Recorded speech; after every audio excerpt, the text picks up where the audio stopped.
회장 자리에서 물러나고 내 아들과 결혼해. 그게 네가 살 길이다. 싸늘한 조롱이 가득한 목소리가 회의실을 울렸습니다. 천명바이오의 최 부회장은 승리를 확신한 듯 비열한 미소를 짓고 있었습니다. 그의 앞에는 35의 젊은 여성 회장, 한서연이 창백한 얼굴로 서 있었죠. 바로 그때 굳게 닫혔던 회의실 문이 거칠게 열렸습니다. 모두의 시선이 문가로 향했고 그곳엔 싸구려 양복을 입었지만 강철처럼 단단한 눈빛의 한 남자가 서 있었습니다. 최 부회장이 고함을 질렀습니다. 웬 놈이냐? 경비는 뭘 하는 거야? 당장 끌어내! 남자는 아랑곳하지 않고 성큼성큼 걸어와 한서연의 곁에 섰습니다. 그리고 품에서 종이 한 장을 꺼내 테이블 위로 던졌습니다. 혼인신고서였습니다. 남자는 최 부회장을 차갑게 쏘아보며 말했습니다. 제 아내에게 함부로 말하지 마시죠, 최 부회장님. 회의실은 충격으로 얼어붙었습니다. 최 부회장의 얼굴은 분노와 당혹감으로 흉측하게 일그러졌습니다. 남자는 서연의 손을 굳게 잡으며 나지막이 속삭였습니다. 이제 시작일 뿐입니다. 당신의 자리를 더럽힌 자들, 모두 대가를 치르게 될 겁니다. 과연 이들의 운명은 어떻게 될까요? 뒷이야기가 궁금하시다면 지금 바로 저희 마음정거장 채널을 구독하고 좋아요를 눌러주세요. 여러분의 응원이 큰 힘이 됩니다. 그럼 지금부터 한 남자의 이야기에 귀 기울여 주시기 바랍니다. 제 이름은 박진우. 3년 전까지만 해도 저는 그저 35살 미혼의 여성 회장님을 모시는 가난한 경호원에 불과했습니다. 모든 것은 운명을 바꾼 그 폭풍우 치던 밤, 어쩔 수 없이 그녀에게 제 허름한 집에서 하룻밤 신세를 지게 되면서 시작되었습니다. 그리고 다음날 아침 그녀는 저에게 혼인신고를 하러 가자고 말했습니다. 인생이란 한치 앞을 내다볼 수 없는 갈림길의 연속입니다. 어떤 순간은 재앙처럼 보이지만 사실은 운명이 두 낯선 사람을 만나게 하려는 절묘한 장치일 때도 있죠. 저에게 그 갈림길은 바로 3년 전 역사에 기록될 만한 폭풍우가 몰아치던 그 밤이었습니다. 가난한 경호원과 고귀한 여성 회장 사이의 경계가 완전히 허물어졌던 그 밤. 그날 밤 하늘에 구멍이라도 뚫린 듯 비가 쏟아졌습니다. 갑작스럽게 도시를 덮친 3호 태풍은 모든 도로를 거대한 물바다로 만들었습니다. 차창 틈으로 파고드는 바람 소리는 마치 하늘의 구슬픈 울음소리 같았습니다. 저는 운전석에 앉아 앞이 보이지 않는 빗줄기를 응시하며 핸들을 꽉 쥐고 있었습니다. 뒷좌석에는 천명바이오의 회장 한서연이 앉아 있었습니다. 룸미러를 통해 보니 그녀는 눈을 감은 채 아름답지만 창백해진 얼굴을 시트에 기댄 채였습니다. 그녀는 방금 피해 파티를 겪고 나온 참이었습니다. 상류층의 강압적인 사교 파티를 저는 속으로 그렇게 불렀죠. 오늘 최 부회장과 주주들은 또다시 그녀에게 술을 강요하며 전면적인 협력, 사실은 노골적인 강제 결혼을 압박했습니다. 한서연은 그 술잔을 내던지고 파티장을 박차고 나왔습니다. 강하고 결단력 있는 행동이었지만 저는 그 자존심 뒤에 외로움과 압박감으로 피 흘리는 마음이 있다는 것을 알고 있었습니다. 차가 외곽의 별장으로 향하는 한적한 산길을 지날 때 갑자기 차가 멈춰 섰습니다. 차체 밑에서 큰 소리가 나더니 차가 휘청이며 미끄러지다 완전히 멈췄습니다. 저는 미간을 찌푸렸습니다. 오랜 무도인의 감각이 불길한 예감을 알려주고 있었습니다. 저는 침착한 목소리로 말했습니다. 회장님, 차 안에 가만히 계십시오. 제가 내려서 확인해 보겠습니다. 문을 열고 내리자 비바람이 칼날처럼 얼굴을 핥히었습니다. 4개의 타이어는 모두 바람이 빠져 있었고 도로 위에는 헤드라이트 불빛에 번쩍이는 뾰족한 마름쇠들이 흩뿌려져 있었습니다. 이건 우연한 사고가 아니었습니다. 함정이었습니다. 그 순간 길가의 칠흑 같은 숲속에서 오토바이 4대가 굉음을 내며 달려왔습니다. 헤드라이트 불빛이 제 눈을 멀게 할 듯 쏘아댔습니다. 검은 우비를 입은 거구에 사내 8명이 쇠파이프를 든 채 최고급 세단을 포위했습니다. 우두머리로 보이는 자가 쇠파이프로 보닛을 치며 소리쳤습니다. 이 예쁜 회장님, 내려서 오빠들이랑 좀 놀지? 이렇게 비바람 치는 밤엔 우리랑 몸으로 데워야 제맛이지. 차 안에 한서연은 움직이지 않았지만 그녀의 손이 떨며 문을 잠그는 것을 보았습니다. 저는 차 앞을 막아선 채 2 손을 늘어뜨렸습니다. 하지만 온몸은 이미 불균형한 싸움을 준비하며 팽팽하게 긴장해 있었습니다. 최 부회장이 보낸 놈들이라는 걸 직감했습니다. 그들의 목적은 살인이 아니라 내일 있을 회의에서 그녀를 겁주고 굴욕감을 줘서 순순히 말을 듣게 하려는 것이었습니다. 원하는 게 있으면 나한테 말해. 차 안에 사람은 건드리지 마라. 제가 내뱉은 목소리는 빗소리에 묻혔지만 우두머리를 순간 멈칫하게 할 만큼의 위력이 있었습니다. 그는 땅에 침을 뱉으며 으르렁거렸습니다. 넌 그냥 문지기 개새끼잖아. 살고 싶으면 꺼져. 오늘 우리 목표는 저 예쁜이 뿐이니까. 말이 끝나자마자 그는 쇠 파이프를 휘두르며 제 머리를 향해 달려들었습니다. 저는 반사적으로 몸을 왼쪽으로 피하며 손날로 그의 손목을 강하게 내리쳤습니다. 쇠파이프가 땅에 떨어졌고 이어서 그의 가슴에 발차기를 날리자 그는 부하들 쪽으로 나가 떨어졌습니다. 두목이 당하는 것을 본 놈들이 한꺼번에 달려들었습니다. 혼란스러운 빗속에서 저는 막다른 길에 몰린 맹수처럼 아버지가 가르쳐 주신 무술 실력을 모두 쏟아 부어야 했습니다. 놈들이 하나둘 쓰러져 나갔습니다. 배를 움켜쥐고 신음하는 놈, 다리를 잡고 뒹구는 놈. 하지만 저 역시 부상을 피할 수는 없었습니다. 등 뒤에서 날아온 쇠파이프에 어깨를 맞자 뼈가 부서지는 듯한 고통이 밀려왔고 흰 셔츠가 붉게 물들기 시작했습니다. 하지만 쓰러질 수 없었습니다. 제 등 뒤에는 제가 지켜야 할 사람이 있었으니까요. 약 15분간의 사투 끝에 놈들은 저라는 뼈다귀가 만만치 않다는 것을 깨달았습니다. 때마침 멀리서 트럭 불빛이 다가오자 그들은 욕설을 내뱉으며 오토바이에 올라탔습니다. 두고 봐, 이 새끼야! 다음엔 운 좋은 줄 알아. 오토바이 소리가 멀어지고 나서야 저는 거친 숨을 내쉬며 차에 기댔습니다. 어깨의 통증을 애써 참으며 차창을 두드렸습니다. 회장님, 놈들 갔습니다. 괜찮으십니까? 문이 열리고 한서연이 겁에 질린 얼굴로 내렸습니다. 그녀는 제 어깨의 핏자국을 보고 목소리를 떨었습니다. 당신 다쳤잖아요. 괜찮습니다. 그냥 스친 겁니다. 하지만 타이어가 전부 망가졌습니다. 여긴 휴대폰 신호도 약해서 바로 견인차를 부를 수도 없습니다. 그리고 이놈들이 아직 근처에 있거나 회장님 별장도 더는 안전하지 않을 수 있습니다. 한서연은 텅 빈 도로를 둘러보며 두려움에 떨었습니다. 그녀는 과거 아버지의 사고 이후로 어둠과 천둥 번개를 무서워했습니다. 비바람치는 밤 한가운데선 그녀는 평소에 위험 있는 모습과 달리 너무나 작고 연약해 보였습니다. 저는 빠르게 머리를 굴렸습니다. 별장으로 돌아가면 최 부회장의 끈앞풀이 기다리고 있을지도 모릅니다. 여기 머무는 건 너무 위험합니다. 남은 곳은 단 한 곳뿐이었습니다. 괜찮으시다면 저희 집이 여기서 멀지 않습니다. 지름길로 가면 2km 정도입니다. 오늘 밤은 거기서 피하시고 내일 아침에 상황을 보는 게 어떻겠습니까? 한서연은 놀란 눈으로 저를 쳐다봤습니다. 평생 미천한 직원의 집에 가게 될 거라고는 상상도 못했을 겁니다. 하지만 그때 하늘을 가르는 번개와 함께 터진 천둥 소리에 그녀는 쏘스라치게 놀라며 고개를 끄덕였습니다. 어디든 좋아요. 여기만 벗어날 수 있다면. 저는 비상시를 대비해 트렁크에 넣어 다니던 낡은 오토바이를 꺼냈습니다.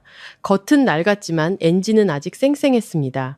제 양복 재킷을 벗어 그녀에게 입혀주고 오토바이에 타라고 손짓했습니다. 집으로 가는 길은 물이 흥건한 좁고 구불구불한 골목길이었습니다. 뒤에 탄 한서연은 제 허리를 꽉 끌어안았습니다. 추위와 두려움에 그녀의 몸이 떨리는 것이 느껴졌습니다. 우리 두 사람이 그렇게 가까이 있었던 것은 처음이었습니다. 그녀의 고급스러운 향수 냄새와 흙 냄새, 비 냄새가 섞여 묘한 기분을 자아냈습니다. 멀면서도 가까운 느낌. 저희 집은 가난한 노동자 동네에 깊숙한 곳에 있는 낡은 단층집이었습니다. 페인트가 벗겨진 벽이었지만 아버지와 제가 가장 평화로운 시절을 보낸 곳이었습니다. 저는 오토바이를 세우고 서둘러 문을 열어 그녀를 안으로 들였습니다. 집이 좀 누추합니다. 이해해 주십시오. 저는 불을 켜며 말했습니다. 노란 백열등 불빛이 좁은 거실을 비췄습니다. 낡은 목재 가구, 구형 텔레비전, 그리고 간소한 부엌. 하지만 가장 정갈하고 소중한 공간은 집 중앙에 놓인 아버지의 제사상이었습니다. 한서연은 비싼 드레스가 흙탕물에 젖은 채 어색하게 서 있었습니다. 저는 서둘러 방으로 들어가 옷장을 뒤졌습니다. 이거라도 입고 계십시오. 남자 옷이지만 깨끗합니다. 한 번도 안 입은 겁니다. 부엌에서 생강차 좀 끓여오겠습니다. 저는 그녀에게 파자마를 건네고 부엌으로 향했습니다. 그녀가 옷을 갈아입는 소리와 거실을 조심스럽게 걷는 발소리가 들렸습니다. 제가 뜨거운 생강차와 김이 모락모락 나는 계란 라면을 들고 나왔을 때 한서연은 아버지의 제사상 앞에 멍하니 서 있었습니다. 그녀의 시선은 아버지의 영정사진과 향로 옆에 놓인 어떤 물건에 고정되어 있었습니다. 그것은 세월의 흔적으로 달아빠진 푸른 옥으로 만든 반쪽짜리 연꽃 모양 옥패유패였습니다. 저는 라면 그릇을 내려놓으며 조용히 말했습니다. 아버지가 남기신 유일한 유품입니다. 목숨보다 소중히 여기셨죠. 한서연이 깜짝 놀라 돌아섰습니다. 그녀의 얼굴은 새하얗게 질려 있었고 입술은 떨리고 있었습니다. 그녀는 저를 보고 다시 옥패를 보았습니다. 그리고 젖은 핸드백에서 작고 붉은 벨벳 상자를 꺼냈습니다. 상자를 열자 그 안에는 나머지 반쪽의 옥패가 있었습니다. 똑같은 연꽃 모양, 똑같은 푸른 옥빛, 그리고 똑같이 가운데가 갈라진 흔적. 심장이 멎는 것 같았습니다. 저는 제사상 위에 옥패를 집어들어 떨리는 손으로 그녀의 옥패에 가까이 가져갔습니다. 정적 속에서 찰칵하는 작은 소리가 울렸습니다. 두 개의 반쪽이 완벽하게 하나가 되어 활짝 핀 연꽃이 되었고 그 중앙에는 심신자가 정교하게 새겨져 있었습니다. 바깥의 빗소리는 멀어지고 작은 방 안에는 두 개의 심장이 요동치는 소리만 가득했습니다. 한서연이 저를 올려다보았습니다. 더 이상 여성 회장이 경호원을 보는 차가운 눈빛이 아니었습니다. 눈물이 그렁그렁한 그 눈에는 극한의 충격과 함께 잃어버렸던 가족을 찾은 듯한 벅찬 감동이 서려 있었습니다. 당신이었군요. 그녀가 목매인 소리로 말했습니다. 아버지가 20년 동안 말씀하시던 그 사람이 바로 당신이었어요. 저는 그 자리에 못 박힌 듯 서서 눈물을 흘리고 있는 대한민국 최고 그룹의 회장을 바라보았습니다. 아버지께서 임종 직전 남기셨던 유언이 느린 영화처럼 머릿속을 스쳐 지나갔습니다. 손에 든 반쪽 옥패를 쥐자 제 기억은 3년 전 어느 쓸쓸한 비 오는 오후로 거슬러 올라갔습니다. 하늘이 낮게 내려앉아 시골의 낡은 초가집을 짓누르던 그날, 제 인생에서 가장 소중한 분이자 가장 위대한 스승이었던 아버지 박태수옹을 영원히 잃은 날이었습니다. 아버지는 평생 과묵하고 은둔하며 약초를 캐고 마을 아이들에게 합기도를 가르치며 사셨습니다. 평생을 청렴하게 하늘을 이고 땅을 딛고 사셨으며 권력에 고개 숙이거나 부정한 돈 한 푼 탐하지 않으셨습니다. 아버지는 제게 무술이란 싸워서 이기는 것이 아니라 마음을 닫고 약자를 보호하기 위한 것이라고 가르치셨습니다. 하지만 생로병사의 법칙은 누구도 피할 수 없었습니다.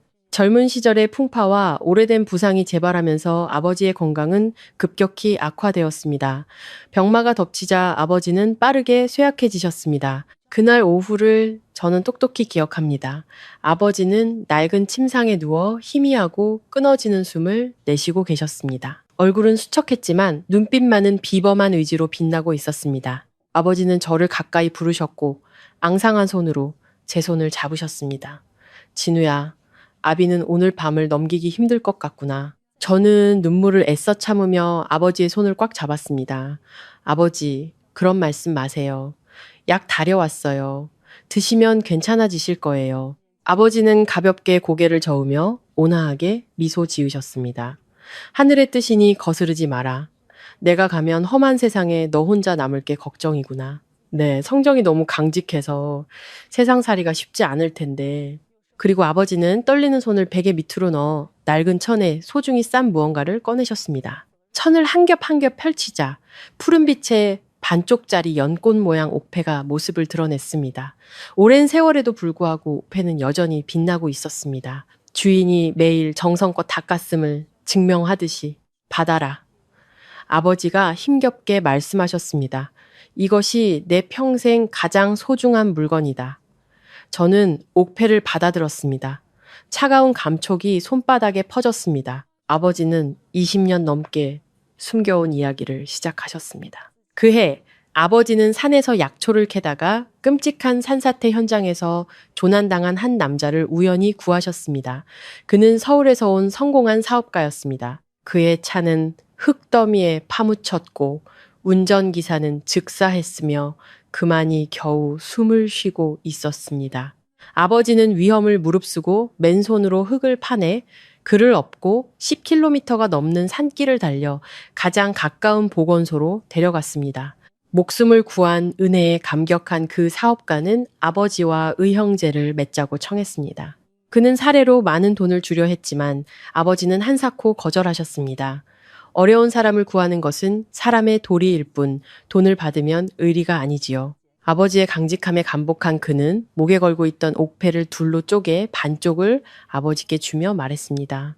형님, 훗날 형님의 자손이 어려움에 처하거든 이 옥패를 가지고 저를 찾아오게 하십시오. 혹 제 자손이 형님의 자손을 만나게 된다면 우리는 한 가족처럼 생사를 함께 할 것입니다. 거기까지 말씀하신 아버지는 길게 기침을 하셨습니다. 아버지는 저를 보며 엄하지만 사랑이 가득한 눈빛으로 말씀하셨습니다. 그분의 성함은 한동진. 의리를 중히 여기는 분이셨지만 세상살이에 밀려 우리는 은둔하게 되었고 연락이 끊기고 말았다. 네가 이 옥패를 들고 가서 부귀를 구걸하는 것을 원치 않는다. 하지만 인생의 은호는 반드시 갚아야 한다는 예감이 드는구나. 아버지는 마지막 힘을 다해 제 손을 꽉 쥐며 유언을 남기셨습니다. 진우야, 약속하거라. 이 유품을 항상 몸에 지니고 다녀라. 훗날 나머지 반쪽 옥패를 가진 사람을 만나거든 그가 누구든 부자든 가난하든 아비를 대신해 그 사람을 지켜주어라. 네가 배운 모든 것과 네 목숨을 다해 그를 지켜라. 내가 그의 아비를 구했던 것처럼. 이것은 두 사나이의 약속이다. 절대 신의를 잃어서는 안 된다. 맹세합니다.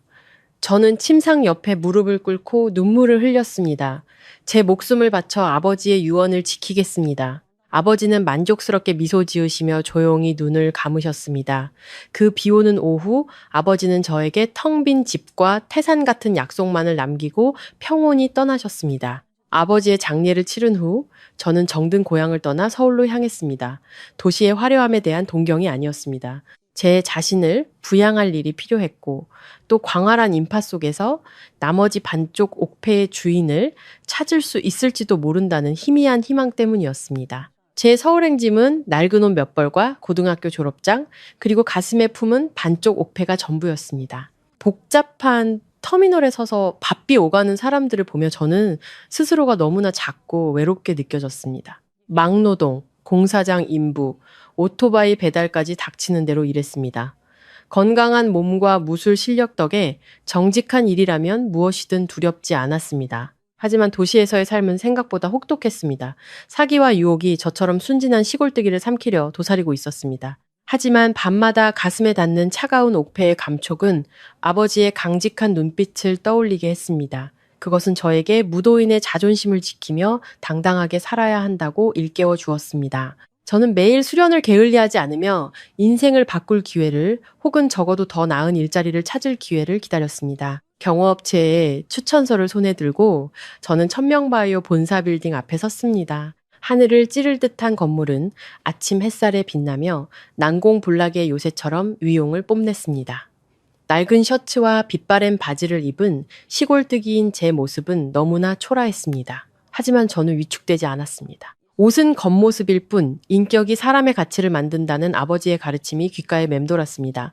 저는 심호흡을 하고 곧장 로비로 들어섰습니다. 오늘은 새로 취임한 회장의 개인 경호원을 뽑는 날이었습니다. 듣자 하니 그 철의 여인의 까다로운 요구 조건을 만족시킨 사람이 없어 지난 3개월간 경호원이 계속 바뀌었다고 했습니다. 대기실에는 이미 10여 명의 지원자들이 앉아 있었습니다. 모두 근육질에 문신을 하거나 번쩍이는 검은 양복에 선글라스를 낀 험악한 인상들이었습니다. 그들은 저를 보고 비웃었습니다. 어이 총각, 자리 잘못 찾아온 거 아니야? 여긴 비서가 아니라 경호원 뽑는 곳이라고. 덩치 큰 사내가 비아냥거리자 다들 웃음을 터뜨렸습니다. 저는 가볍게 미소 지으며 구석에 앉아 주위를 관찰했습니다. 요란한 자들보다 저 구석에서 바위처럼 조용히 관찰하는 자가 더 무서운 법이라는 걸 무도인인 저는 알고 있었습니다. 차례차례 면접실로 불려 들어간 사람들은 금세 실망한 표정으로 나왔습니다. 장난 아니야. 저 여자 보통이 아니라고. 웅성거리는 소리에 분위기가 가라앉았습니다. 마침내 제 차례가 되었습니다. 박진우 씨. 넓은 사무실 안 고급스러운 책상 뒤에는 3명의 면접관이 앉아 있었습니다. 하지만 제 시선은 그 중앙, 창밖을 보며 등을 돌리고 앉아있는 여성에게 쏠렸습니다. 뒷모습만으로도 엄청난 카리스마가 느껴졌습니다. 한 면접관이 무미건조한 목소리로 말했습니다. 자기소개와 경력을 말해보세요. 저는 과거의 가난이나 시골에서의 무술 실력을 과장하지 않고 간결하고 힘있게 대답했습니다. 건강하고 규율을 지키며 절대적으로 충성합니다. 면접관들은 제 이력서를 보고 별 감흥이 없는 듯 했습니다. 전문적인 경호 훈련을 받은 적도 요인 경호 경험도 없군요. 체격도 다소 왜소한데 부적합한 것 같습니다. 저는 침착하게 대답했습니다. 경호원은 맞아주는 샌드백이 아니라 위험을 막는 방패입니다. 큰 근육보다 빠른 반사신경이 많은 경험보다 헌신하는 마음이 더 중요하다고 생각합니다. 증명할 기회를 주십시오. 그때 회장석에 앉아있던 여성이 의자를 돌렸습니다. 제가 한서연을 처음 본 순간이었습니다. 그녀의 얼굴은 떠다니는 빙산처럼 아름답지만 차가웠습니다. 날카로운 눈빛이 제 속을 꿰뚫어 보는 듯 했습니다. 그녀는 말없이 옆에 선 비서에게 고갯짓을 했습니다. 갑자기 비서가 테이블 위에 유리컵을 한서연을 향해 매우 빠른 속도로 던졌습니다. 너무나 갑작스러운 상황에 면접관들이 비명을 질렀지만 그 소리보다 제 몸이 빨랐습니다. 저는 컵을 막으려 달려든 게 아니었습니다. 왼손으로 비서의 손목을 쳐내 던지는 힘의 방향을 바꾸는 동시에 오른손을 뻗어 한서연의 아름다운 얼굴에 닿기 직전 정확히 한 뼘 앞에서 유리컵을 부드럽게 잡아챘습니다. 모든 것이 순식간에 일어났고 컵의 물은 한 방울도 흐르지 않았습니다. 저는 컵을 테이블에 내려놓고 존중의 의미로 정확히 3걸음 뒤로 물러섰습니다. 방 안은 숨소리도 들리지 않았습니다. 이 테스트는 분명 각본에 없던 것이었습니다. 한서연은 컵을 보고 저를 올려다 보았습니다. 그녀의 눈에 놀라움과 흥미가 스쳤습니다. 그녀가 차분하지만 힘있는 목소리로 입을 열었습니다. 반사신경은 좋군요. 그런데 왜 나를 구한 직후 바로 뒤로 물러섰죠? 다른 사람 같았으면 이 기회에 내 옆에 붙어 환심을 사려 했을 텐데 저는 고개를 숙여 답했습니다. 경호원의 임무는 안전을 확보하는 것이지 의뢰인의 사적인 공간을 침범하는 것이 아닙니다. 위험이 사라지면 제자리로 돌아가는 것이 원칙입니다. 한서연의 입가에 희미한 미소가 번졌습니다. 그 드문 미소에 그녀의 얼굴이 순간 환해졌습니다. 그녀는 면접관들에게 말했습니다. 이 사람으로 하죠. 하지만 회장님, 이 사람의 이력서는 난 화려한 이력서가 아니라 정직한 눈과 깨끗한 손을 가진 사람이 필요해요. 이 사람은 둘 다 가졌군요. 그녀는 자리에서 일어나 문 쪽으로 향했습니다. 제 옆을 지나치며 저만 들릴 만큼 작은 목소리로 말했습니다. 내일부터 출근해요. 실망시키지 말아요. 저는 그녀의 뒷모습을 보며 형용할 수 없는 감정에 휩싸였습니다. 그렇게 천명바이오에서 일한 지 어느덧 3개월이 흘렀습니다. 권력 있는 여성 회장의 개인 경호원 생활은 제가 상상했던 것과는 전혀 달랐습니다. 영화처럼 매일 총격전이 벌어지는 대신 숨 막히는 정적과 칼 같은 원칙만이 존재했습니다. 계약서의 첫 번째 원칙은 회장의 사적인 일에 대해 듣지도 보지도 알려고도 하지 말 것이었습니다. 저는 그림자처럼 항상 한서연의 곁에 있었지만 그녀의 모든 대화 속에서 투명 인간이 되어야 했습니다. 매일 아침 6시 반까지 별장에 도착해 차량과 동선을 점검하고 그녀를 기다렸습니다. 한서연은 언제나 7시 15분 정각, 1초의 오차도 없이 나타났습니다. 언제나 단정하고 세련되고 차가웠습니다. 차 안에서는 뒷좌석에서 그녀가 서류를 넘기는 소리가 들릴 정도로 조용했습니다. 그녀는 쉬지 않고 일했습니다. 전화로 지시를 내리고 서류에 서명하고 태블릿 화면의 숫자를 확인했습니다. 그녀는 지칠 줄 모르는 기계 같았습니다. 직원들에게 한서연은 철의 여인, 게으름뱅이들의 공포였습니다. 하지만 룸미러를 통해 그녀를 조용히 지켜보는 저는 아무도 보지 못하는 그녀의 이면을 보았습니다. 차가 가볍게 덜컹거릴 때마다 그녀가 고통스럽게 미간을 찌푸리는 것을, 그녀가 자주 손으로 명치 부근을 누르는 것을 보았습니다. 그녀의 핸드백에는 화장품과 서류 외에 항상 반쯤 비어있는 위장약이 들어있었습니다. 그녀는 아침 식사를 밥 먹듯 걸렀습니다. 회의가 길어지는 날이면 진한 블랙커피 한 잔으로 점심을 때우기 일쑤였습니다. 어느 쌀쌀한 겨울 아침, 한서연은 평소보다 더 창백한 얼굴로 차에 탔습니다. 그녀는 자리에 앉자마자 몸을 숙였고 이마에는 식은땀이 맺혀 있었습니다. 저는 룸미러를 보고 조용히 물었습니다. 회장님 안 좋아 보이십니다. 병원에 모실까요? 그녀는 손을 저었습니다. 목소리는 약했지만 여전히 강인함을 잃지 않으려 애썼습니다. 됐어요. 회사로 가요. 9시에 일본 파트너와 중요한 회의가 있어요. 늦으면 안 돼요. 저는 더 말하지 않고 차를 출발시켰습니다. 하지만 평소처럼 고속도로로 가는 대신 오래된 죽 전문점으로 유명한 작은 골목으로 핸들을 돌렸습니다. 어디로 가는 거죠? 회사 가는 길이 아니잖아요. 한서연이 날카로운 목소리로 물었습니다. 저는 태연하게 대답했습니다. 큰 길이 막힙니다. 시간을 맞추려면 이 길로 가야 합니다. 저는 죽집 앞에 차를 세우고 빠르게 내려 따뜻한 소고기죽을 샀습니다. 3분도 채 걸리지 않았습니다. 제가 죽을 뒷좌석으로 건네자 한서연은 이해할 수 없다는 눈빛으로 저를 쳐다봤습니다. 이게 무슨 뜻이죠? 위장약을 드시려면 속을 채우셔야 합니다. 따뜻한 죽을 드시면 좀 나아지실 겁니다. 회의 시간까지는 20분 남았습니다. 시간은 충분합니다. 저는 아첨이나 사적인 감정 없이 업무 보고를 하는 듯한 말투로 말했습니다. 저는 단지 제 양심이 옳다고 말하는 일을 했을 뿐입니다. 고향에서 아버지가 속이 아프실 때면 저도 늘 이렇게 죽을 끓여드렸습니다. 한서연은 한동안 말이 없었습니다. 그녀는 저를 나무라지도 고맙다고 하지도 않았습니다. 그저 죽그릇을 받아들고 뚜껑을 열었습니다. 쌀과 고기, 참기름의 고소한 냄새가 차 안에 퍼지며 차갑고 긴장된 공기를 녹였습니다. 그녀는 죽을 다 비웠고 회사 로비에 내렸을 때 그녀의 얼굴에는 혈색이 조금 돌아와 있었습니다. 엘리베이터에 타기 전 그녀는 단 2마디를 남겼습니다. 고마워요. 그날 이후 이름 없는 습관이 생겼습니다. 매일 아침 그녀의 뒷좌석에는 따뜻한 두유나 김밥 같은 제가 출근길에 사는 소박한 음식들이 놓여 있었습니다. 저는 묻지 않았고 그녀도 묻지 않았습니다. 그저 조용히 먹을 뿐이었습니다. 우리 사이에는 말없이 통하는 기묘한 유대감이 생겼습니다. 하지만 저는 여전히 경호원의 거리를 지켰습니다. 제가 베푸는 작은 관심이 그 권력 있는 여성의 얼어붙은 마음을 조금씩 녹이고 있다는 사실을 저는 전혀 알지 못했습니다. 폭풍은 언제나 잔잔한 수면 아래서 시작됩니다. 천명바이오 역시 마찬가지였습니다. 겉으로 보이는 평화는 거센 암투를 감추고 있었고 저는 본능적으로 위험의 냄새를 감지했습니다. 아침에 따뜻한 죽은 극도의 긴장감으로 대체되었습니다. 한서연의 적들은 더 이상 어둠 속에 숨어있지 않았습니다. 그들은 폭력이 아닌 우연한 사고를 가장해 그녀의 정신을 위협하기 시작했습니다. 첫 번째 사건은 월요일 아침에 일어났습니다. 저는 평소처럼 6시에 별장 차고에 도착해 차를 점검했습니다. 차 주위를 돌며 타이어를 살피던 중 왼쪽 뒷바퀴의 너트 하나에서 미세한 긁힘 자국을 발견했습니다. 렌치로 돌려보자 너트는 무서울 정도로 헐거웠습니다. 하나가 아니었습니다. 3개 모두 풀려 있었습니다. 등골에 식은땀이 흘렀습니다. 만약 제가 확인하지 않았다면 고속도로에서 바퀴가 빠져 끔찍한 사고로 이어졌을 겁니다. 기술적 결함으로 종결될 뻔한 완벽한 범죄였습니다. 저는 주위를 둘러보았지만 차고의 CCTV는 신호등이 깜빡이지 않고 있었습니다.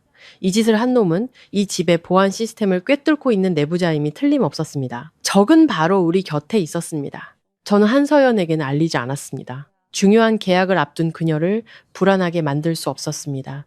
저는 조용히 너트를 다시 조이고 아무 일 없었다는 듯 그녀를 태웠습니다.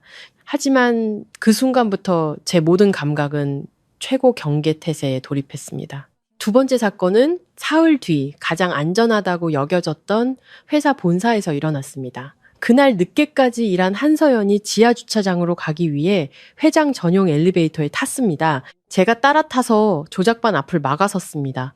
엘리베이터가 15층을 지날 때 갑자기 격렬하게 흔들리며 쇠가 부딪히는 굉음이 울렸습니다. 조명이 깜빡이다가 완전히 꺼졌고 엘리베이터는 공중에서 멈춰섰습니다. 칠흑 같은 어둠이 덮쳐오자 한서연이 비명을 질렀습니다. 좁고 어두운 공간 속에서 그녀의 거친 숨소리가 들렸습니다. 회장님, 진정하십시오. 제가 여기 있습니다. 저는 최대한 침착하게 말하며 주머니에서 라이터를 꺼내켰습니다. 작은 불빛이 핏기 하나 없이 새하얗게 질린 그녀의 얼굴을 비췄습니다. 그녀는 바닥에 주저앉아 머리를 감싸진 채 온몸을 떨고 있었습니다. 그녀가 폐소공포증과 어둠공포증을 앓고 있다는 기록을 떠올렸습니다. 지금 그녀는 위험 있는 회장이 아니라 과거의 트라우마에 갇힌 연약한 여자였습니다. 저는 망설임 없이 다가가 그녀 옆에 앉아 제 몸으로 그녀를 감쌌습니다. 서연 씨, 저는 처음으로 직함 없이 그녀의 이름을 불렀습니다. 그냥 엘리베이터가 멈춘 겁니다. 비상 브레이크가 작동했으니 우린 안전합니다. 그녀는 공포에 질린 눈으로 저를 올려다보며 눈물을 흘렸습니다. 그녀는 제 손을 마치 구명줄처럼 꽉 잡았습니다. 손톱이 살을 파고드는 고통이 느껴졌지만 저는 손을 빼지 않았습니다. 싫어, 날 버리지 마세요, 아빠. 그녀가 헛소리를 중얼거렸습니다. 저는 제 재킷을 벗어 그녀를 덮어주고 일정한 박자로 등을 토닥이며 안심시켰습니다. 아무도 당신을 버리지 않아요. 제가 여기 있습니다. 박진우입니다. 제가 안전하게 구해줄 겁니다. 심호흡하세요. 저는 한 손으로 그녀를 안고 다른 손으로 휴대폰을 꺼내 기술팀에 비상 전화를 걸었습니다. 제 목소리는 냉정하고 단호했습니다. 15분이라는 시간은 영원처럼 느껴졌습니다. 그동안 한서연은 제게 기댄 채 안정을 되찾아갔습니다. 마침내 14층에서 엘리베이터 문이 강제로 열리고 빛이 쏟아져 들어왔습니다. 저는 비틀거리는 그녀를 부축해 밖으로 나갔습니다. 회장님을 의무실로 모셔. 그리고 엘리베이터 현장은 내가 확인할 때까지 아무도 손대지 마. 제 단호한 명령에 모두가 따랐습니다. 사고 이후 저는 비밀리에 내부 조사를 진행했습니다. 엘리베이터 제어 시스템이 외부에서 해킹당했다는 사실을 알아냈고 그 흔적은 최 부회장의 조수와 연관이 있는 퇴사한 직원을 가리켰습니다. 정신을 차린 한서연이 저를 사무실로 불렀습니다. 그녀는 여전히 지쳐 보였지만 저를 보는 눈빛은 완전히 달라져 있었습니다. 그 안에는 감사함 그리고 절대적인 신뢰가 담겨 있었습니다. 고마워요, 진우 씨. 제 책임입니다. 오늘부터 내 안전에 관한 모든 결정권은 당신에게 위임하겠어요. 그리고 나와 함께 엘리베이터를 탈 수 있는 유일한 사람도 당신이에요. 그 말은 우리의 관계가 바뀌었음을 의미했습니다. 단순한 상사와 부하가 아닌 음모가 가득한 이 전쟁터에서 그녀의 유일한 안전지대가 된 것이었습니다. 물리적인 공격이 육체를 노린다면 이 사회는 말을 통해 영혼을 찢어놓는 전쟁터였습니다. 보안 책임자가 된 저는 한서연을 따라 회의실 안까지 들어갈 수 있게 되었습니다. 저는 구석에 서서 상류층의 추악한 연극을 모두 지켜보았습니다. 한서연의 가장 큰 적은 최 부회장이었습니다. 그는 늘 웃는 얼굴을 하고 있었지만 눈빛은 칼날처럼 차가웠습니다. 그는 창업공신이라는 명분으로 막강한 영향력을 행사하고 있었습니다. 오늘의 안건은 신규 백신 생산 라인 도입 프로젝트였습니다. 한서연은 최 부회장이 추천한 해외 파트너의 재정적 위험성을 지적하며 프로젝트 보류를 주장했습니다. 그녀의 말이 끝나자마자 최 부회장이 책상을 치며 비웃었습니다. 한 회장, 역시 여자는 통이 작아서 안 돼. 사업을 하면서 그렇게 겁이 많아서야 우리 그룹이 언제 크겠소. 아니면 이런 큰 프로젝트를 감당할 능력이 안 되는 거요? 최 부회장의 패거리들이 즉시 동조했습니다. 여자는 집에서 살림이나 해야지. 회장님이 너무 젊어서 그래. 한서연은 꼿꼿한 자세로 앉아 있었습니다. 그녀는 수많은 늙은 늑대들 사이에서 홀로 하얀 정장을 입고 있었습니다. 그녀는 차갑게 서류를 넘기며 단호하게 말했습니다. 제가 이 자리에 앉은 것은 아버지의 유언과 주주총회의 신임 덕분입니다. 이익도 중요하지만 사람의 목숨과 관련된 약의 품질이 더 중요합니다. 문제가 생기면 법적 책임은 제가 지는 겁니다. 그녀의 날카로운 반격에 회의실은 조용해졌습니다. 하지만 저는 구석에서 아무도 보지 못하는 것을 보았습니다. 테이블 아래 그녀의 왼손은 주먹을 꽉 쥐고 있었습니다. 손톱이 손바닥을 파고들어 붉은 피 한 방울이 바닥의 값비싼 카펫 위로 떨어졌습니다. 그녀는 육체적 고통으로 마음속 분노를 억누르고 있었습니다. 아버지의 유산을 지키기 위해 고슴도치처럼 가시를 세워야만 하는 그녀. 제 마음이 아파왔습니다. 최 부회장은 전략을 바꾸었습니다. 줬소, 기다리지. 그런데 요즘 한 회장 건강이 안 좋다는 소문이 있던데 이참에 시집이나 가는 게 어때? 내 아들 민준이가 유학에서 돌아왔는데 한 회장을 아주 흠모하더군. 두 집안이 사돈을 맺으면 한 회장 어깨의 짐도 덜 수 있을 텐데 이것이 그의 진짜 목적이었습니다. 결혼을 통해 회사를 통째로 삼키려는 것. 한서연은 벌떡 일어나 서류를 챙겼습니다. 최 부회장님의 호의는 감사하지만 제 사생활은 회의 내용이 아닙니다. 이만 산회하죠. 그녀는 여왕처럼 당당하게 회의실을 나갔고 저는 그녀의 뒤를 따랐습니다. 엘리베이터 문이 닫히자 한서연의 강인했던 모습이 무너져 내렸습니다. 그녀는 벽에 기댄 채 지친 숨을 내쉬었습니다. 저는 조용히 손수건을 꺼내 피 흘리는 그녀의 왼손을 가리켰습니다. 회장님, 손에서 피가 납니다. 한서연은 그제야 자신의 상처를 발견하고는 멍하니 서 있었습니다.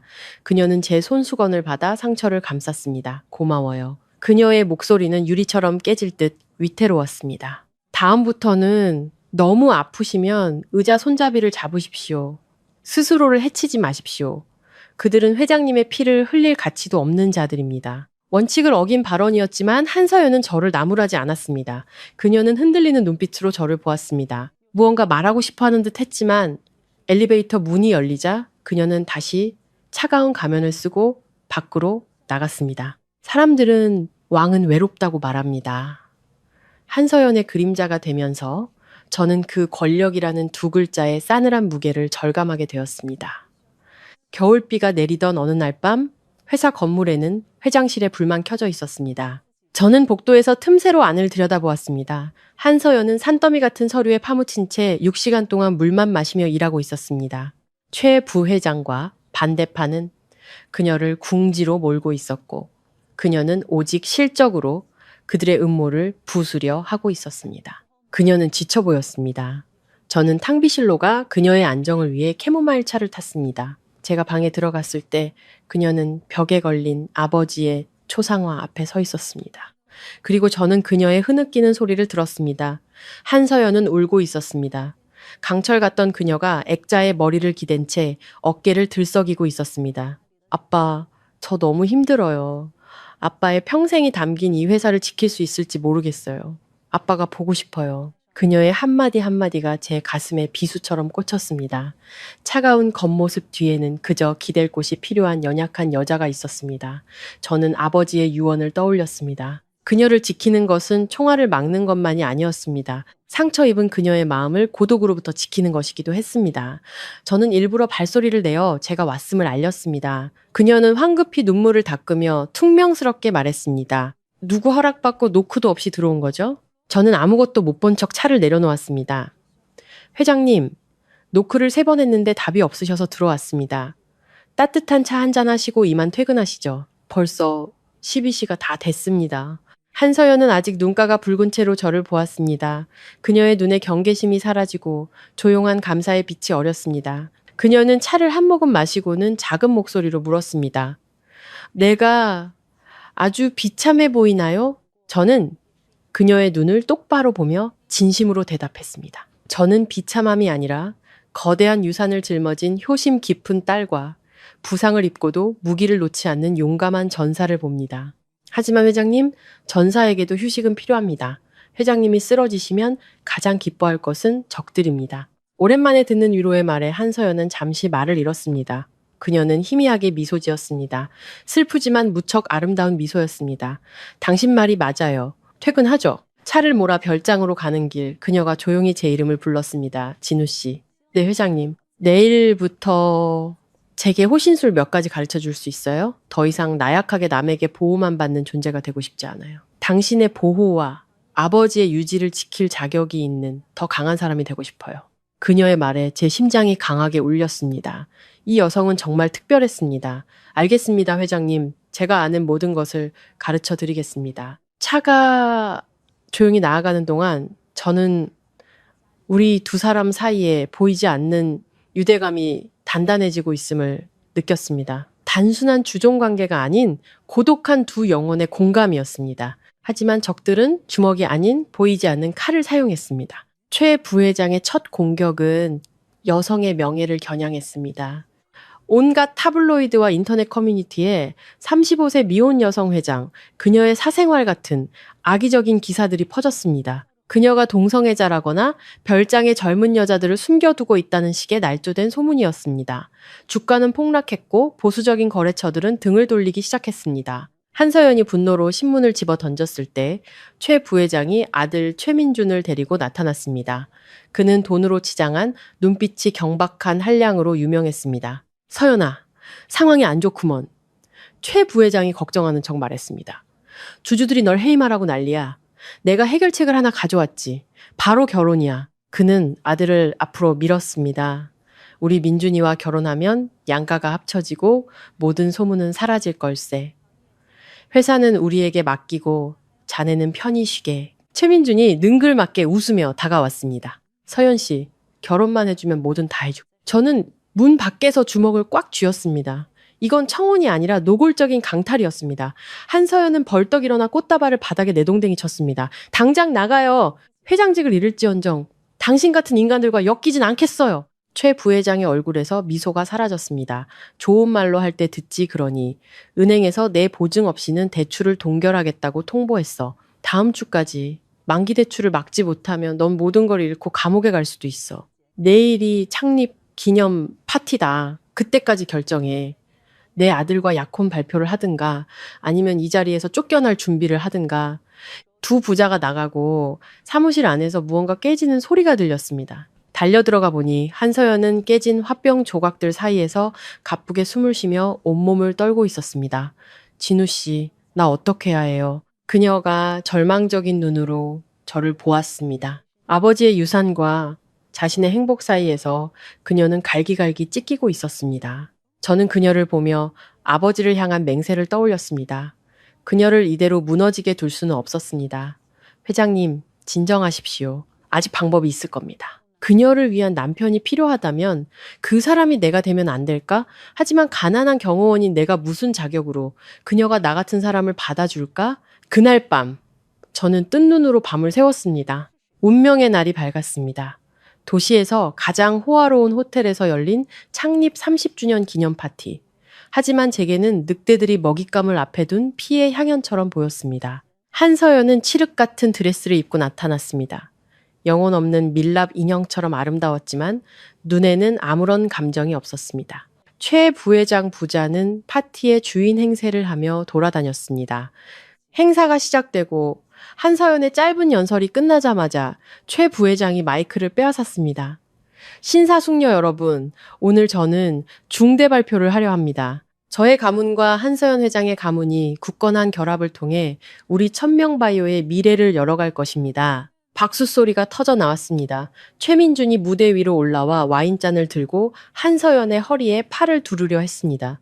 그는 마이크에 들릴 만큼 위협적으로 속삭였습니다. 이 술 마시고 약혼 발표해. 우리 아빠 최명국이지 않는 게 좋을 거야. 안 그러면 내일 아침 넌 모든 걸 잃게 될 테니. 모두의 시선이 한서연에게 쏠렸습니다.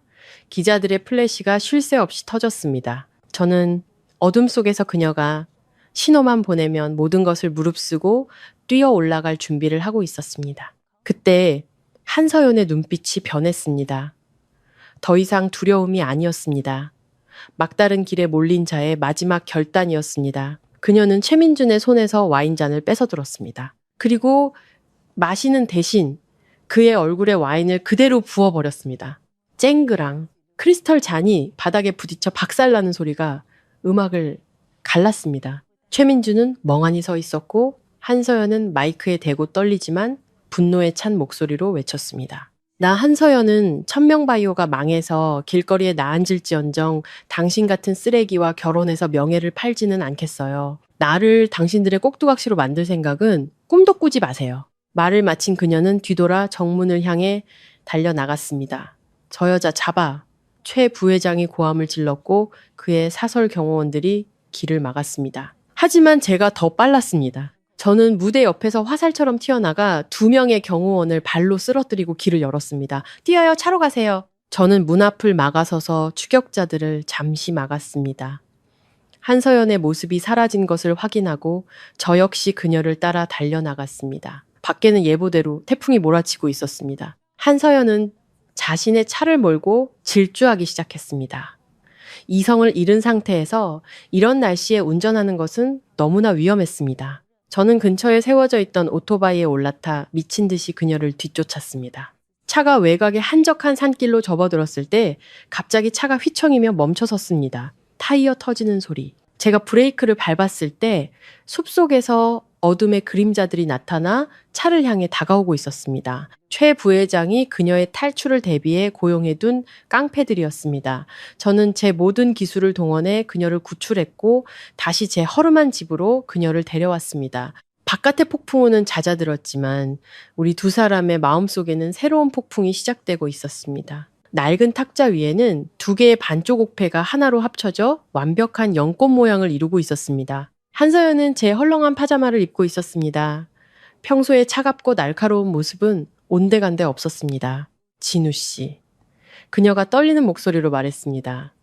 아버지는 돌아가시기 전까지 이 옥패를 손에서 놓지 않으셨어요. 당신 아버님은 영웅이고 그 아들 역시 훌륭한 사람일 거라고 하셨죠. 아버지가 옳았어요. 저는 그녀를 보며 무한한 연민을 느꼈습니다. 저 역시 아버지께 나머지 반쪽 옥패의 주인을 목숨 걸고 지키겠다고 맹세했습니다. 지난 3년간은 직업적 책임감으로 당신을 지켰지만 지금부터는 아버지와의 맹세로 당신을 지키겠습니다. 한서연이 저를 올려다 보았습니다. 그녀의 눈에 기묘한 결심이 스쳤습니다. 그녀는 심호흡을 하고는 저를 아연실색하게 만드는 말을 했습니다. 진우 씨, 저와 함께 미친 짓 한번 해보지 않겠어요? 무슨 일입니까? 불 속이라도 뛰어들겠습니다. 저와 결혼해주세요. 저는 잠시 멍해졌습니다. 회장님, 진심이십니까? 더 이상 회장님이라고 부르지 말아요. 한서연이 단호하게 말했습니다. 최 부회장은 결혼으로 나를 죄자매려 해요. 내가 기댈 곳 없는 약한 여자라고 생각하니까. 하지만 내가 이미 결혼한 여자라면 그의 계획은 물거품이 될 거예요. 이기적인 부탁인 거 알아요. 당신을 내 진흙탕 싸움에 끌어들이는 거니까요. 하지만 이제 당신 말고는 아무도 믿을 수가 없어요. 내 남편이 되어주겠어요? 저는 눈앞에 여성을 보았습니다. 돈이 아닌 절대적인 신뢰로 제게 애원하고 있었습니다. 저는 그녀의 차가운 손을 잡았습니다. 좋습니다. 회사를 구하기 위해서가 아니라 당신을 명분 있게 지키고 싶어서입니다. 이제부터 당신은 혼자가 아닐 겁니다. 한서연이 미소 지었고 그녀의 뺨 위로 눈물 한 방울이 흘러내렸습니다. 그것은 제가 3년 동안 본 그녀의 모습 중 가장 편안해 보이는 미소였습니다. 다음 날 아침, 저는 낡은 오토바이로 한서연을 태우고 구청으로 향했습니다. 우리는 혼인신고를 하러 온 첫 번째 커플이었습니다. 담당 직원은 낡은 셔츠를 입은 신랑과 빌려 입은 운동복 차림의 신부를 이상하게 쳐다봤습니다. 하지만 서로를 바라보는 우리의 눈빛은 그 어떤 커플보다 확고했습니다. 혼인신고서에 서명하는 순간 저는 어깨에 무거운 책임감을 느꼈지만 동시에 말할 수 없는 자부심을 느꼈습니다. 이 순간부터 한서연은 박진우의 아내였습니다. 고마워요. 여보, 그녀가 쑥스럽게 말했지만 그 말은 참 따뜻했습니다. 이제 돌아갑시다. 진짜 전쟁은 지금부터 시작이니까요. 제가 그녀를 태우고 별장으로 돌아오자 집안의 고용인들은 경악을 금치 못했습니다. 하지만 저는 당당히 고개를 들고 그녀의 손을 잡고 집 안으로 들어갔습니다. 1시간 뒤 한서연은 다시 위풍당당한 여성 회장의 모습으로 나타났습니다. 하지만 이번에는 그녀의 얼굴에 전보다 더한 자신감이 넘쳤습니다. 저 역시 그녀가 준비해준 새 양복으로 갈아입었습니다. 가요, 회사로. 알겠습니다, 아내. 저는 미소 지으며 그녀를 위해 차문을 열어주었습니다. 차는 천명바이오 본사를 향해 질주했습니다. 저는 그곳에서 최 부회장과 주주들이 한서연의 실각을 축하하며 기다리고 있으리란 걸 알았습니다. 하지만 그들이 마주하게 될 것은 도망친 약한 여자가 아니라 혼인신고서라는 상방보검과 옥패의 맹세로 뭉친 한마음 한뜻의 부부였습니다. 회사 로비에 들어서자 긴장된 공기가 우리를 덮쳤습니다. 직원들은 수군거리며 우리를 훔쳐보았습니다. 회장님이 최 부회장한테 찍혀서 오늘 잘린대. 한서연은 아랑곳하지 않고 당당하게 엘리베이터로 향했고 남편이자 경호원인 저는 그녀의 곁을 든든히 지켰습니다. 회의실 문 앞에서 그녀는 잠시 멈춰 심호흡을 했습니다. 저는 그녀의 어깨에 손을 얹었습니다. 두려워하지 말아요. 내가 있잖아요. 그녀가 고개를 끄덕였습니다. 저는 회의실 문을 활짝 열었습니다. 회의실 안에 모든 시선이 우리에게 쏟아졌습니다.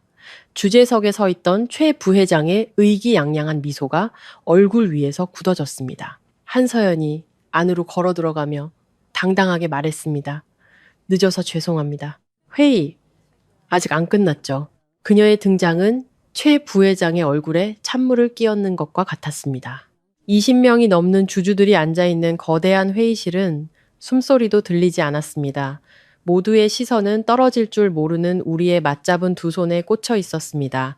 최 부회장은 마이크를 든 채 입을 벌리고 있었습니다. 그의 얼굴은 승리의 붉은 빛에서 잿빛으로 변해 있었습니다. 한서연은 최 부회장이 차지하고 있던 회장석으로 걸어가 그의 눈을 똑바로 쳐다보며 말했습니다. 최 부회장님, 비켜주시죠. 여긴 제 자리입니다. 최 부회장이 정신을 차리고 소리쳤습니다. 네가 감히 여길 다시 와?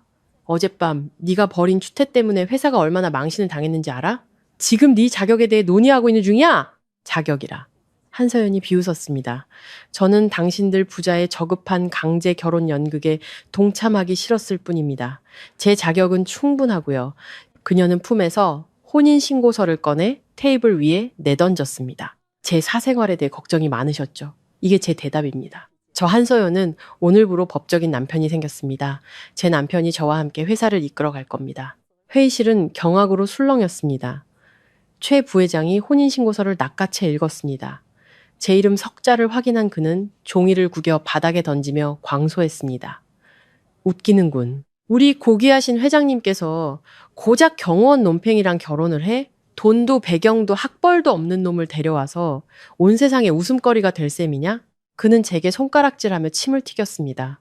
내 놈, 무슨 수로 이 애를 홀린 거냐? 감히 분수도 모르고. 저는 조용히 바닥에 혼인신고서를 주워 반듯하게 펴서 한서연 앞에 놓았습니다.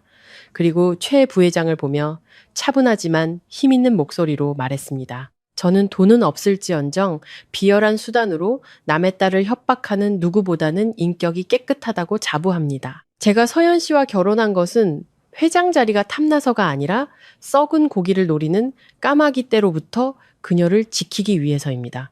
제 말은 최 부회장의 뺨을 때리는 것과 같았습니다. 다른 주주들이 그를 의심의 눈초리로 보기 시작했습니다. 불리해진 것을 깨달은 최 부회장은 미친 듯이 책상을 내리쳤습니다. 내 놈이 뭔데 날 가르치려 들어? 좋아, 한서연. 마지막 기회를 주지. 당장 이 쓰레기 같은 혼인신고서를 찢어버리고 내 아들에게 사과해. 그렇지 않으면 그는 회의실을 둘러보며 협박했습니다. 나와 내 파트너들의 모든 자본을 천명바이오에서 철수시키겠다. 그리고 생산 기술을 쥐고 있는 핵심 인력들을 모두 데리고 나가주지. 내년과 내 경호원 남편이 이 텅 빈 껍데기를 어떻게 운영하는지 지켜보겠다. 회의실은 얼어붙었습니다. 그것은 치명적인 한방이었습니다. 최 부회장이 떠나면 회사는 며칠 안에 마비될 것이었습니다. 주주들이 동요하기 시작했습니다. 회장님, 다시 한번 생각해 보시오. 최 부회장님, 진정하세요. 저는 한서연의 어깨를 가볍게 쥐었습니다. 두려워 말아요. 한 번의 고통이 영원한 고름보다 낫습니다. 그녀는 심호흡을 하고 최 부회장을 쏘아보며 차갑게 말했습니다. 협박할 필요 없습니다. 천명바이오는 당신의 자선 사업이 아니라 제 아버지와 수천 명 직원들의 피와 땀으로 세워진 회사입니다. 자본을 빼고 싶으면 빼세요. 사람을 데려가고 싶으면 데려가세요. 하지만 이 문을 나서는 순간 다시는 돌아올 생각 마십시오. 네가 감히. 최 부회장은 자신의 귀를 의심했습니다. 어서 나가시죠. 한서연이 호령했습니다. 최 부회장은 분노와 굴욕감에 얼굴이 시뻘개졌습니다. 좋다. 아주 잘났어. 내년과 그거지. 남편이 얼마나 버티는지 두 눈 똑똑히 뜨고 지켜보겠다. 가자. 그는 부하들을 이끌고 쿵쿵거리며 회의실을 나갔습니다. 잔혹한 경제 전쟁의 시작을 알리는 발소리였습니다.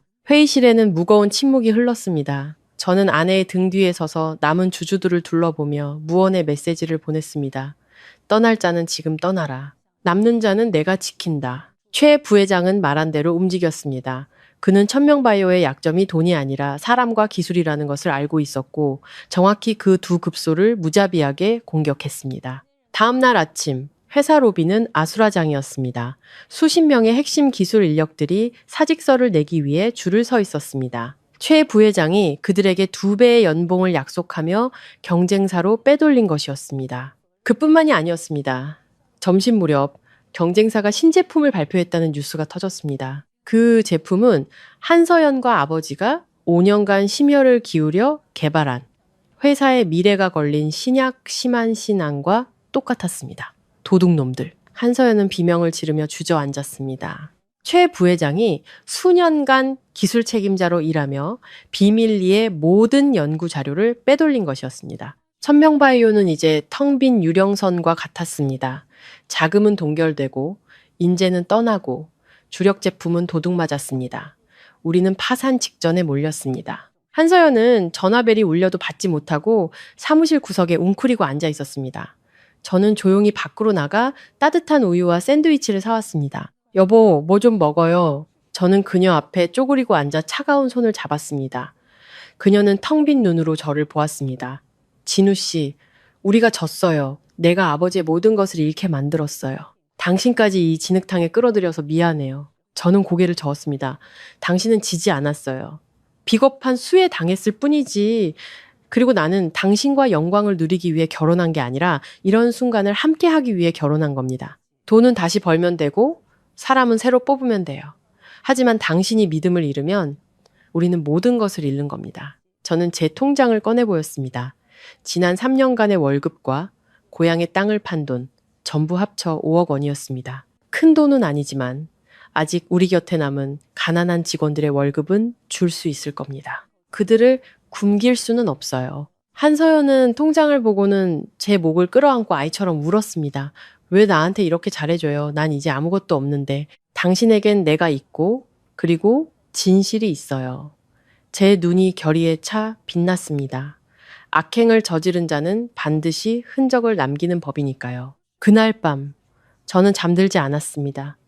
지난 3년간 보안 책임자로서 비밀리에 백업해둔 모든 CCTV 영상을 돌려보았습니다. 최 부회장이 낯선 사람들과 몰래 접선하던 장면, 수상하게 회사에 늦게까지 남던 날들, 조각난 퍼즐들을 맞추던 중 저는 모두가 잊고 있었지만 이 판을 뒤집을 수 있는 단 한 사람을 떠올렸습니다. 다음날 아침 천명바이오 회의실에 최 부회장이 변호사와 은행 관계자들을 이끌고 나타났습니다. 채권자이자 자산 매입자로서 회사를 집어삼키기 위해서였습니다. 자, 한서연. 이제 결정했나? 이 회사 인수계약서에 서명하면 내가 빚을 갚아주지. 아니면 길거리에 나앉든가. 한서연은 펜을 돌리며 차갑게 말했습니다. 최 부회장님, 뭐가 그리 급하세요? 좋은 연극은 마지막 장면이 하이라이트인 법인데 그때 회의실 문이 열리고 제가 들어섰습니다. 그리고 제가 밀고 들어온 휠체어를 본 최 부회장의 얼굴은 새하얗게 질렸습니다. 휠체어에는 백발의 한 노인이 앉아 있었습니다. 김 이사님, 어떻게 여기에 식물인간 상태로 요양원에 계신 줄 알았는데 휠체어에 앉은 남자, 천명바이오의 공동 창립자이자 한서연 아버지의 오른팔이었던 김 이사님이 힘겹지만 또렷한 목소리로 말했습니다. 실망했나, 최 부회장. 내 놈이 나를 요양원에 가두고 약을 먹여 입을 막으려 했지. 하지만 하늘이 날 도왔어. 내 은인의 아들이 나를 찾아냈거든. 회의실은 술렁였습니다. 저는 앞으로 나아가 USB를 프로젝터에 연결했습니다. 여기 증거가 있습니다. 화면에는 최 부회장이 경쟁사 사장에게 돈 가방을 받는 영상, 서버실에 침투해 신약 정보를 빼돌리는 영상, 요양원 간호사에게 김 이사에게 약물을 주사하라고 협박하는 영상이 차례로 재생되었습니다. 이 모든 것은 제가 지난 3년간 그의 뒤를 밟으며 비밀리에 수집한 증거였습니다. 최 부회장이 외딴 요양원을 드나드는 것을 수상히 여겨 조사한 끝에 감금된 김 이사님을 찾아냈고 사비를 들여 그를 치료하며 반격의 날을 기다려왔던 것입니다. 최 부회장이 미친 듯이 달려들었지만 저는 가볍게 그를 제압했습니다. 한서연이 자리에서 일어나 판사처럼 선고했습니다. 최상만 씨, 당신은 횡령, 산업 스파이, 불법 감금죄로 체포될 겁니다. 저는 오늘 아침 경찰에 모든 증거를 제출했습니다. 그녀의 말이 끝나자마자 경찰들이 들이닥쳐 최 부회장에게 수갑을 채웠습니다. 억울해! 함정이야! 민준아! 변호사 불러! 당신 아들도 공항에서 체포됐습니다. 해외로 도주하려던 참이었죠. 경찰의 말에 최 부회장은 완전히 무너져 내렸습니다. 상황이 역전되자 은행 관계자들은 즉시 태도를 바꿨습니다. 한 회장님, 오해가 있었습니다. 대출 연장을 긍정적으로 검토하겠습니다. 김 이사님이 한서연의 손을 잡으며 말했습니다. 미안하다, 서연아. 더 일찍 널 지켜주지 못해서 정말 좋은 남편을 얻었구나. 한서연이 저를 돌아보았습니다. 그녀의 눈에는 사랑과 함께 무한한 존경과 감사가 담겨 있었습니다. 진우 씨, 저는 미소 지으며 그녀의 어깨를 감쌌습니다. 내가 말했잖아요. 정의는 반드시 승리한다고. 이제 회사를 다시 일으켜 세워야죠, 여보. 폭풍이 지나가고 하늘은 눈부시게 맑아졌습니다. 비 온 뒤에 땅이 굳는다는 말처럼 우리 두 사람은 인생의 가장 큰 폭풍을 함께 이겨냈고 그 자리에는 행복을 위한 단단한 반석이 놓였습니다. 천명바이오는 기적처럼 부활했습니다. 신약 심화는 시장에서 폭발적인 반응을 얻었습니다. 한서연은 더 이상 외로운 여왕이 아니었습니다. 그녀의 곁에는 언제나 부사장이자 남편인 제가 있었습니다. 하지만 저를 가장 행복하게 한 것은 눈부신 가을날 열린 우리의 진짜 결혼식이었습니다. 우리는 화려한 호텔이 아닌 아버님의 땀이 서린 공장 마당에서 결혼식을 올렸습니다. 하객은 3,000명의 전 직원들이었습니다. 한서연은 소박하지만 천사처럼 아름다운 웨딩드레스를 입고 있었습니다. 우리는 케이크 대신 미래를 상징하는 작은 보리수나무에 함께 물을 주었습니다. 신혼 첫날 밤, 우리는 모든 것이 시작되었던 제 낡은 집으로 돌아왔습니다. 깨끗하게 수리되었지만 아버지의 제사상은 여전히 그 자리에 있었습니다. 한서연은 눈물을 글썽이며 향을 올렸습니다. 아버님, 며느리 인사드립니다. 진우 씨를 낳아주셔서 감사합니다. 저는 아내의 어깨를 감싸 안고 아버지의 영정을 바라보았습니다. 피어오르는 향 연기 속에서 아버지가 미소 짓고 계신 것만 같았습니다. 은인의 딸을 지키겠다는 맹세. 저는 그 맹세를 지켰습니다. 그리고 그 맹세는 어느새 제 심장에서 피어난 진정한 사랑이 되어 있었습니다. 마음 정거장을 찾아주신 시청자 여러분, 감사합니다. 저희 이야기가 마음에 드셨다면 구독과 좋아요로 응원 부탁드립니다. 다음 이야기에서 다시 뵙겠습니다.